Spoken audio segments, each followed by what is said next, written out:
Hey, what is going on? Thank you for coming back for another edition of the Horror Debate. I am Jeff Rowdy J. Keir. He is Michael Mandy. And you know what, folks? We're making a withdrawal. It's better than a deposit. We watched ATM. Adam from 2012. Yes. Directed by David Brooks. This is his first movie. He's like, what, 22, 23 something years like old? Something like that.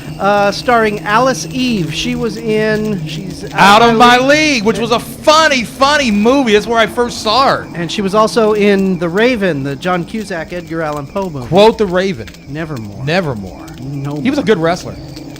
Did you realize that he was in the WWF back in the day when his name was Scotty something or other? Scotty Flamingo. Scotty Flamingo. That's his name. Now he's Scotty Raven? He's just Raven. He used to manage back in the day. Then he got in the ring himself, turned into Raven, this really dark character. He used to be Flamingo, and now he's Scotty Raven? Flamingo. He used to wear these hot pink outfits and stuff. Come down to the ring. God. Oh, yeah, this guy was a Really? trip. Oh, yeah. And now he's in a black jacket. He's got long hair. He's got like freaking paint on his face. And he comes down as Raven. Okay, now what's wrong with this picture? I'm imagining a guy 6'5" with so much He's steroids. not that big. It was roided out to the max. He's not roided. Wearing pink and I love tighties. it. I love the stereotypes. Little Anytime kind somebody says wrestling, somebody has to bust out with the word steroid. Do you realize these guys are in better shape than your NFL players naturally? Probably. Naturally. Okay. And most of them? Yeah, it's the truth. Anyway, from what But I've seen- Raven was in ECW before ECW closed up, and he used to crucify guys. Do you realize that not Steve Austin, but the Sandman was tied to a cross Sandman. and was lifted above the ring? This is when Kurt Angle was doing commentary. Kurt Angle, the real Olympic gold medalist. Sandman, wasn't that the one with Spider-Man 3? And yes. And so Kurt Angle walked out on him because they did the whole crucifixion angle, and he said, "I will never be associated with professional wrestling again in my life." Guess where he ended up? Professional wrestling. Professional wrestling, and one of the best ever. Anyway, we're talking about ATM. Oh, And we're see, you say what's the Raven, and my wrestling roots just come out. I can't help it. You know what I mean? But anyway, we're talking about ATM. This is starring Josh Peck of Nickelodeon Drake fame. and Josh. I know. I'm watching. Yeah. Okay, I've got a 15-year-old daughter. When she was 7 and 8, she used to watch Drake and Josh a lot. Yeah. So, I'd walk into the room. Hey, what are you watching? Drake and Josh. Oh, okay. So whatever. So I see this guy wearing a suit, and I'm going, oh crap, it's him. Yeah, it's him, absolutely. And of course, the blonde guy who was Brian Garrity. Ryan Garrity. Garrity. I'm just making. Dude, you just blew that one up. I want to say something right now. Hopefully, there's movie producers, whatever. Look, we do not want Shia LaBeouf to do Indiana Jones movies in the future. I would say cast this dude. Yeah, he was good, wasn't he? Keep him. He was good, wasn't he? He would be young Indiana Jones. Yes, he would. I mean, look at him. He's Harrison Ford. Yeah. He could easily be Harrison The Ford. looks on his face, even. Absolutely. All he needs is a little scar on the chin, and that's it. So, Shia LaBeouf, no. Hire this guy. Hey, so this is an independent film. Brian, if you want to go Halloween, dress up as Indiana Jones. This People is an will love it. independent film. Yes. And you know what I loved about this right off the bat?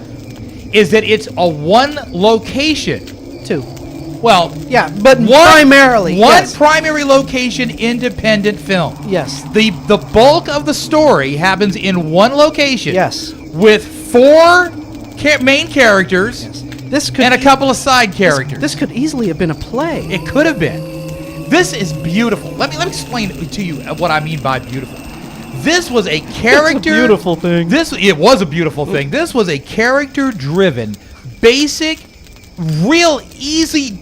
I mean, I never thought I would hear that. Something with Josh is it's a beautiful thing because this director knew how to take one location But with you know 4 what? Josh people. was perfect in this role. Let me finish. I don't mean to slam Josh. Let me finish before I stick something in your mouth. Huh? Okay, listen. This is absolutely beautiful because he took a one location idea with 4 main actors and made it an hour-and-a-half film, and me with my short attention span was not bored, and I loved every minute of what he did. Every minute? This is something that could happen to anybody realistically. There's no hocus pocus. There's no supernatural crap. This is something that's realistic, based in reality, that could actually go down. Now, now living in California, we don't have a lot of these enclosed ATMs like this. We have a few, This was actually shot in Canada, and was what they showed that, hey, we want to be on the East Coast. It's supposed to be an East Coast thing for the story, but it was shot in Canada. Now, can you imagine, Mike, being in this thing, in this situation? Would you have handled it any differently? By the way, the situation is the three people go in to use the ATM, and suddenly there's a guy in a parka, in a furry parka, standing out in front of the ATM, and he's looking kind of menacing, and they're a little scared of him, and then they figure out why they're scared of him, because dude is a freaking psycho. He's out there killing folks in the parking lot, and they're trying to lock themselves into the ATM. But this could literally, as simple as the decision for them to stop at that ATM, even though the main character, Garrity, was trying to get rid of Josh Peck, and who wouldn't, right? Yeah. Trying to get rid of him because he's picking up. If Josh is in your car saying, I want pizza, I want this, and basically all you would want to kick him out too. Yeah, but the simple decision that you have to stop at an ATM changes your entire life. Am I right? I mean, this is so cool. It's such an easy concept, a simple concept, but it becomes very complicated. It changes things, changes the entire course of life. I love that because it's simple, but it's cool, and it worked. Well, it's kind of Hitchcockian. Yeah. Alfred Hitchcock took ordinary people into a situation where one instance, bam, changes. Yeah. And that's the whole point of the movie. Yeah. Yeah. I liked it. Don't. I'm not trying to discredit Josh Peck. He did a good job in this movie. Oh yeah, no, Josh was. That's what I was trying to say while Yeah. you were talking. By the way, I'm not slamming him. Look, everyone has to start somewhere. Yeah, and absolutely. He made a lot of money, and he did a great job doing what he was hired to do. And now he's trying to do grown-up roles and get out of that kid thing. And stuff like this is what's going to do it. Yep.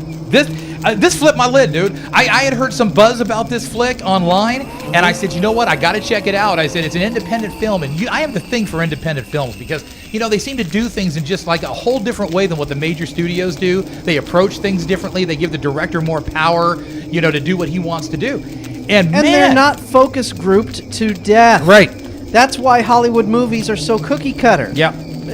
Look, this is a guy's kind of like the Pixar movies. Pixar movies are not the animator is usually the director. Yeah, and this is why they go over so well and why they're so different. Did you see Wreck-It Ralph?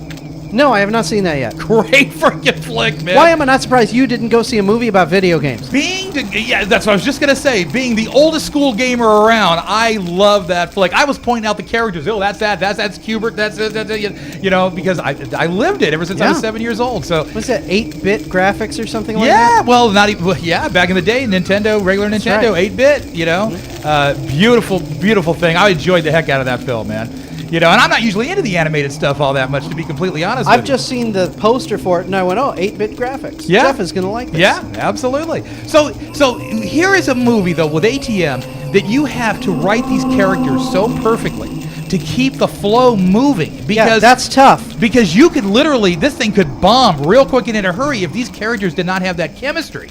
These three had good chemistry. And it kept the movie flowing for me. Like I said, you ask me every minute, maybe not every single minute, but I'll tell you what, this thing did a whole lot more right than wrong. These guys knew what they were doing. Yeah. In the middle, it did kind of start to drag, but then it picked itself back up again. Yeah. One thing that's really weird about this film, the DVD that I got, there's two versions of it. There are. A theatrical cut and a director's cut. And the director's cut is shorter. Shorter. That's right. That's weird. Yeah. Why? And did you see why? No. Well, let me explain it to you. If you watch the standard version, the theatrical version, theatrical is actually shorter, right? No, theatrical's longer. That's yes. right. If you watch the theatrical version, it gives away too much at the beginning. It gives away too much as far as like what motive and things like that. It gives away so that's why they said, you know what, we got to chop that, and we're gonna, you want to see this. The director's cut is the way we really wanted it. Okay. And I agree because I sat there. I literally scoured every bit on that Blu-ray. I was so into what was going on, and so I watched both versions. And because I was like, I was the same as you. I was like, that's weird. That's usually the other way around. Yeah. But they did not want to give away anything up front. It wanted to be just like it would be in real life, just a random thing that happens. Gotcha. You know what I mean? Okay. So I can't say enough about it. I mean, I was riveted to the movie. Mm-hmm. Now, I did show this to a couple of buddies of mine who are into horror films, kind of, not as much as we are, but kind of. And he wasn't quite as high on it as what I was. but I don't think he understands what it took to keep those characters alive. Well, also, one thing that was cool about this was the fact that they did film it. It's a cold weather movie. Yeah. And you feel it. Yeah. You feel it. If you can Yes. be sitting in a warm room and you are feeling their cold. Right, especially when they open the door and you hear the wind blow. Yeah. You know, and the director keeps reminding you that it's getting colder with the clock outside giving later and colder. You know, and the other thing was too that I noticed right off the bat is that the director did a really good job, and the characters did too, of setting these guys up as really super nice, innocent people. Okay, no one has any hidden backstory, Right. and you know, I was really expecting a stupid M. Night Shyamalan twist in Yeah, this, right. and there is none. They're none. This Straightforward. This is more along the lines of Hitchcock than M. Night Shyamalan. Yeah. I guarantee you, if you watch this flick, it'll make you uncomfortable in certain places. I mean, it's done so well, and you just feel the claustrophobia of these people being in this small building, trying to avoid this guy who's outside ready to kill them, you know, and doing what they can do from the inside. Now you start thinking, how many things could we do to raise attention to ourselves, to get the police to come, to get, you know, whatever. Can I break the ATM machine? Can I, you know, there's all sorts of things, right? But you see how each of those things in this movie kind of were shot down in a sense, you know, and it makes you feel like this thing of dread. Like you just have no other option. You're running out of options, and they're getting hurt in the process, and they're getting upset with each other because emotions are high. It's so well acted and written. Well, also, a lot of times people don't seem to realize when you're sitting in your nice warm house in front of your nice warm TV, you know, Monday, what do they call it? Monday morning quarterback. Yeah. Oh, idiots, you should have done. You know, when you're placed in a situation, That's right. you sometimes do real stupid things. That's right. Especially when you know you have a time limit. It's getting colder. Yeah. I was stranded up in Tahoe once, and I was trying to put chains on the tire, and they weren't fitting, and it was nighttime, and it was getting colder, and I was getting desperate, and this was after being stranded on a ski mountain for 3 hours. Don't ask me why, but long story short, and the chains aren't fitting on the tire. Are you saying that you lived an amalgamation of the movie Frozen and ATM yourself? Kind of. And here's the thing, stupid. I'm going to tell you my stupid move. The damn tires weren't go. I was putting the chains. They weren't fitting the tires, so I was letting the air out of the rear tires so the chains would fit. Wow. Retarded me forgot that it was front wheel drive, and the front tires were where the chains were supposed to go on, and those fit just fine. Yeah. So it fortunately a passing guy who worked at the oh yeah, we heard you screaming and swearing all the way up at the lodge or whatever. I came out. He finally, don't those go on the front? And yeah. So now I had two flat tires, but the front tires were dragging me through. Yeah, sure. But anyways, you do stupid things when you're in the heat of the panic mode. moment. Things are going to happen, and that's what this is about. This is good stuff. So don't slam this movie saying, "Oh, they should have done, they should have done, they should have done." Yeah. This is what these people did. Yep. Mike. Yeah. So give me some thoughts. This was and the fact this is the director's first real movie. Yeah. He's like what, 22? Yeah.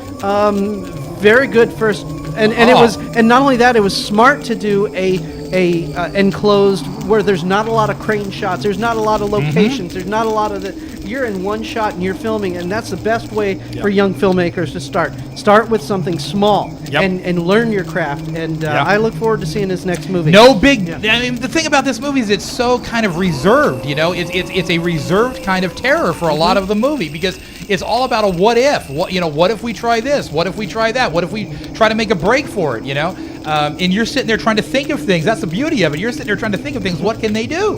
Yeah, everyone says, run. Yeah. You know? Okay, well, he just showed, the bad guy showed he's going to catch up to you. Yeah. And you know what? Sometimes they did run. Yes, they did. You know, absolutely. So sit down and shut up, you Saturday morning, Monday morning quarterback. That's right. Well, what do you think overall? I think this is a solid 3-star movie. Yeah.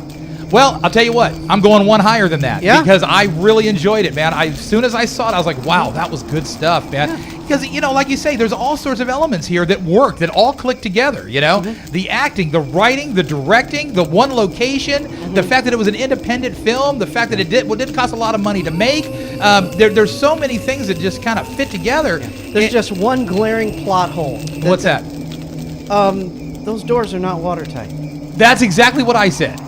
That's exactly what I said. When? Not in this debate. Oh, okay. Not in this debate, but I said that when I was watching the film. Yeah. I said, that water would have been coming out of there. Right. Yeah. But other than that, I was thoroughly satisfied. Yeah. Thoroughly satisfied. I'm giving it four strong stars on this one. All right, I'm Michael Manny. I wish they would have given you a little more reveal at the end. The end was kind of like... the other version does a little bit. Yeah? Okay. Yeah. Well, I'll have to watch that. I'll tell you what. If they would have left it as the other version, the longer version, I probably would not have rated it quite as high because you kind of feel like they're giving a little bit too much information. In the front. In the front. Yeah, I don't want the information in the front. Right. Give me the information in the back. Yeah, that's right. Because in the back, they do show you some things, and you're just going, and that's extended.